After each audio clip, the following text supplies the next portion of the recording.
ಹರಿ ಓಂ ನಮಸ್ತೆ. ನನ್ನ ಹೆಸರು ಅಮನಿಜ.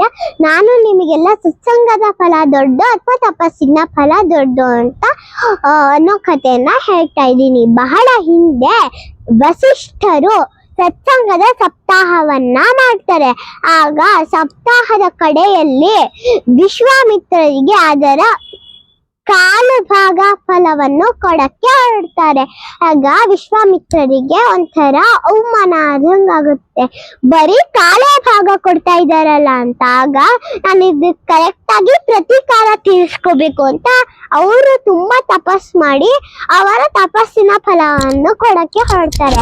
ಆಗ ವಸಿಷ್ಠರು ಹೇಳ್ತಾರೆ, ಬೇಡ ನೀನೇ ಇಟ್ಕೋ, ತಪಸ್ಸಿನ ಫಲ ನನ್ನ ಸತ್ಸಂಗ ಫಲಕ್ಕೆ ಸಮಾನ ಅಲ್ಲ ಅಂತ. ಆಗ ಹೇಳ್ತಾರೆ, ಇಲ್ಲ ತಪಸ್ಸಿನ ಫಲನೇ ದೊಡ್ಡದು ಅಂತ. ಈಗ ಇವ್ರು ಹೇಳ್ತಾರೆ, ಇಲ್ಲ ಸತ್ಸಂಗದ ಫಲನೇ ದೊಡ್ಡದು ಅಂತ.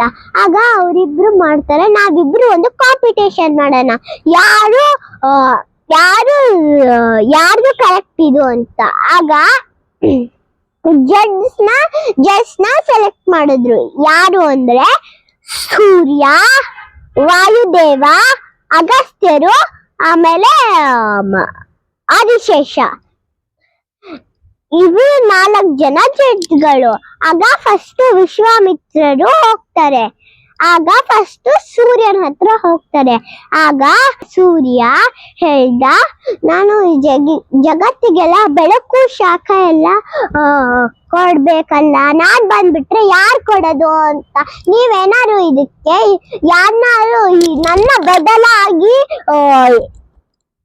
ಇಟ್ಕೊಟ್ರೆ ಆಗ ನಾನು ಬರಬಹುದು ಅಂತ. ಆಗ ವಿಶ್ವಾಮಿತ್ರರು ನನ್ ಕೇಳಿ ಇದಾಗಲ್ಲ ಅಂತ ಅದನ್ನ ಕೈ ಬಿಟ್ಬಿಟ್ರು. ಆಮೇಲೆ ನೆಕ್ಸ್ಟ್ ವಾಯು ಹತ್ರ ಹೋದ್ರು.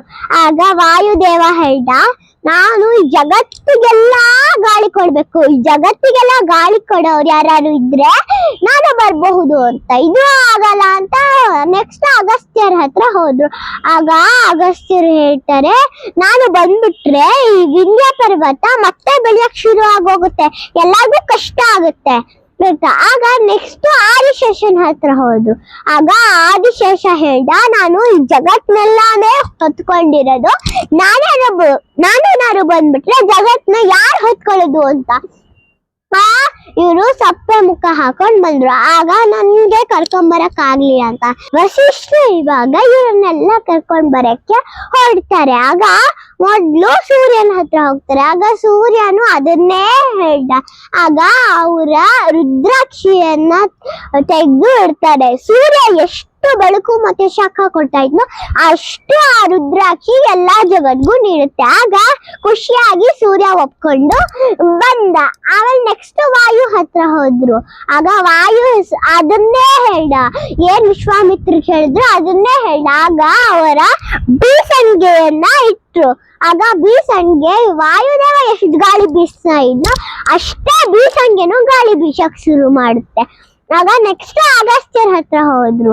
ಆಗ ಅಗಸ್ತ್ಯರು ಹೇಳ್ತಾರೆ, ನಾನ್ ಬಂದ್ಬಿಟ್ರೆ ಈ ವಿಂಧ್ಯ ಪರ್ವತ ಮತ್ತೆ ಬೆಳೆಯಕ್ ಶುರು ಆಗೋಗುತ್ತಲ್ಲ ಅಂತ. ಆಗ ಅವರ ಕಮಂಡಲದಲ್ಲಿ ಎಷ್ಟು ಶಕ್ತಿ ಇರುತ್ತೆ ಅಂದ್ರೆ ಅವರು ಇಟ್ರೆ ಆ ವಿಂಧ್ಯ ಪರ್ವತ ಬೆಳೆಯಕ್ಕೆ ಆಗಲ್ಲ. ಆಮೇಲೆ ಇವ್ರನ್ನು ಕರ್ಕೊಂಡಾಯ್ತು. ಆಮೇಲೆ ಒಬ್ಬ ಬಿಟ್ಟಿದ್ದ, ಅದು ಆದಿಶೇಷ. ಆಗ ಆದಿಶೇಷನ ಹತ್ರ ಹೋದಾಗ ಅವನು ಅದನ್ನೇ ಹೇಳ್ದ. ಆಗ ಅವರ ಏನದು ದಂಡವನ್ನ ಇಟ್ರು. ಆಗ ದಂಡನು ಭೂಮಿಯೆಲ್ಲ ಹೊತ್ಕೊಂಡು ಆಗ ಆದಿಶೇಷನು ಬಂದ. ಈ 4 ಜನನ್ನ ವಸಿಷ್ಠರಿಗೆ ಕರ್ಕೊಂಬರಕ್ಕೆ ಸಾಧ್ಯ ಆಗಿದ್ದು ಅವರ ಏನದು ಸತ್ಸಂಗದ ಫಲದಿಂದನೇ ಆಗಿದ್ದು. ಆಗ ಅದಕ್ಕೆ ಒಂದು ಶ್ಲೋಕ ಇದೆ. ಯಾವ ಶ್ಲೋಕಪ್ಪ ಅಂದ್ರೆ, ಸತ್ಸಂಗತ್ವೇ ನಿಸ್ಸಂಗತ್ವಂ, ನಿಸ್ಸಂಗತ್ವೇ ನಿರ್ಮೋಹತ್ವಂ, ನಿರ್ಮೋಹತ್ವೇ ನಿಶ್ಚಲ ತತ್ವಂ, ನಿಶ್ಚಲ ತತ್ವೇ ಜೀವನ್ ಮುಕ್ತಿ. ಧನ್ಯವಾದಗಳು.